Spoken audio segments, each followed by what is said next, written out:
I gave you a small task before we started. And what I said was there are different settings where you could develop a cancer drug right now, going from the neoadjuvant, CTNA positive, first line going against EV Pembro, second line post-EV Pembro, third line against taxane therapy. And then you could do monotherapy in all comers, monotherapy biomarker driven, and then combinations. So basically, what I want you to do is I'd like to give you the task of allocating you a drug. I've done that already. I'm going to try and remember which one I allocated you what, which I can't right now, which is why I'm pausing for a second. And then I want you to tell me, if I gave you that drug, you were globally in charge of it from a pharmaceutical company perspective, what one trial would you do to get an approval and get it used globally, not accelerated approval in the US? Shilpa, which one I gave you? Well, I can't remember which one I gave you. I think I gave you Nectin-4, didn't I? Yes, you did. Yes. So this second generation Nectin-4, I apologise, I think that's the most difficult. So Nectin-4, so just to be clear, that would be the second generation of drugs, but there's also some Loxo drugs as well, Correct. looking at different payloads. Do you want to fire away? Yeah, so we have several novel Nectin-4 drugs like the bicycle one you mentioned and the Lilly one, which has a different payload. It's capsaicin, it's not MMAE, so the toxicity profile is different. If looking forward few years from now, we think that EV Pembro will move to the neoadjuvant space, so versus EV Pembro frontline trial is going to become a moot point. So to me, the best bet would be post-EV Pembro versus platinum, because platinums do have activity post-EV Pembro, and we want to look in that Single agent, all-comers, Nectin-4 re-challenge with a novel agent. All comers, because we know Nectin-4 is expressed ubiquitously. I just would not give IO after IO. Yeah. But I would do these novel agents. But I would be tempted to use, for example, combine different ADCs, and their SG may play a role, or TDXD may play a role. Any of these we could mix and match in the second line or third line versus. Anyone would comment on Shilpa's approach?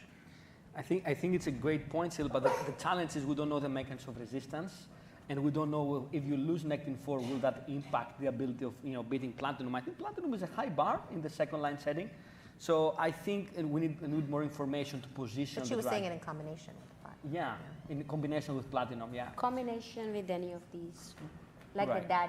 So it's a Nectin-4 combination all-comers trial post EV Pembro. Carla, I can't remember which one I gave you. So the EGFR HER3. I mean, I feel like the biggest. So this is the novel EGFR HER3, the one we just talked about. Yeah. 40% response rate, not much data, but completely novel. Yeah. Although it has obviously a topoisomerase payload, which is different from MMAE and EV. Exactly. So I mean, I think the big unmet need right now is post EVP. I think that's where I would put that drug. I mean, it's encouraging response rates. I think there'd be enthusiasm for it because patients don't want platinum-based chemo, so they have another option. That's probably where I would do it. I'm not sure about this concept of retreatment with IO. We've seen 2 negative trials in kidney, but is bladder the same? I'm not sure I know the answer to that yet, and I think we need to figure that out. So that would be HER3 ADC versus platinum chemotherapy versus the combination of EV platinum chemotherapy with an immune checkpoint inhibitor. 3-arm trial. Right. Okay, I love that.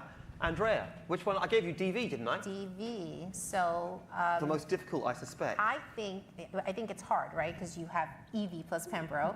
I would test it in the neoadjuvant setting. Same kind of question, but I would do an adaptive design in the adjuvant setting. Treat in combination with IO, and it would be another option, another treatment option. I would compete.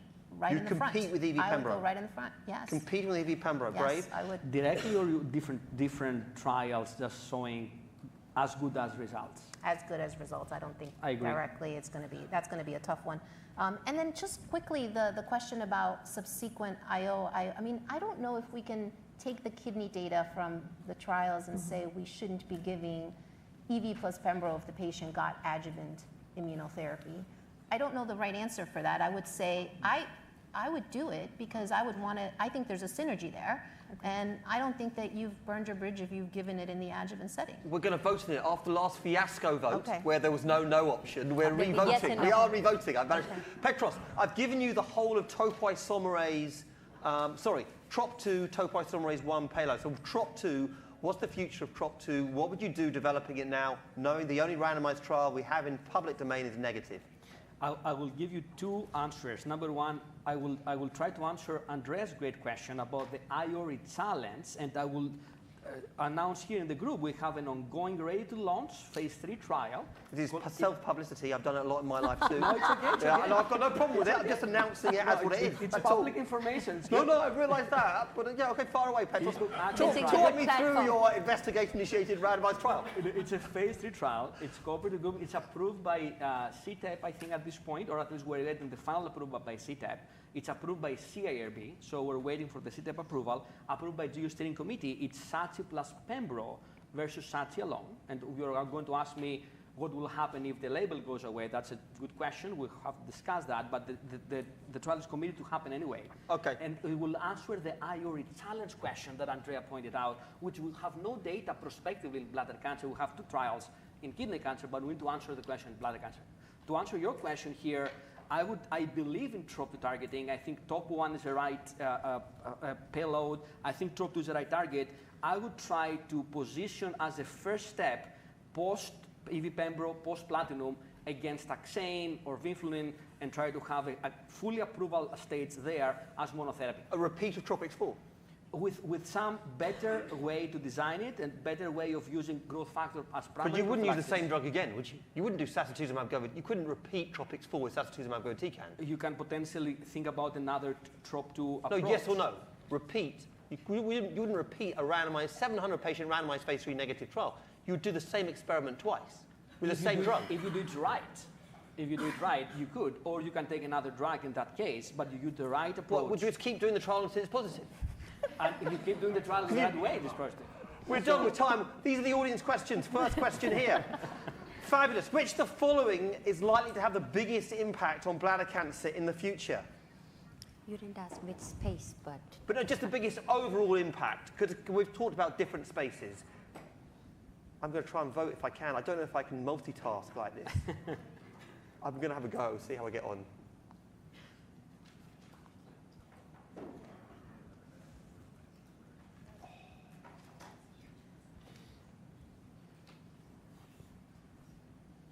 Isn't that interesting? What's DDXD? Okay, should we stop in about 10 seconds? We've got a couple more questions. We've had 34 votes, 36 votes. Is that TDXD or DDXD? DDXD or another TROP2. The TROP2. And sacituzumab govitecan's right at the bottom there. And I didn't mean the bottom as in last. I mean, you can't see it in the bottom. I'm sorry, I apologize. I wasn't giving a running commentary on the scores. I wasn't saying, I just wanted to say that it is there. It is there. It is there. I think that came across. This is going to be a podcast. This is going to be awful because I'm not a podcast. So they won't be able to see the screen. So for those of you at home on the podcast, disitamab vedotin 44%, TDXD 28%, EGFR HER3 13%, TROP2 ADC 10%, Bicycle 5%, and sacituzumab govitecan probably about the same at 5%. Zero. Okay, so that's the first question. We're going to move on to the next question, if we may. No, I think we only had one. Oh, no, here we go. Oh, you fixed this? But they didn't fix it's it. It's not There's fixed, no. though. Oh, we need a no question at the bottom.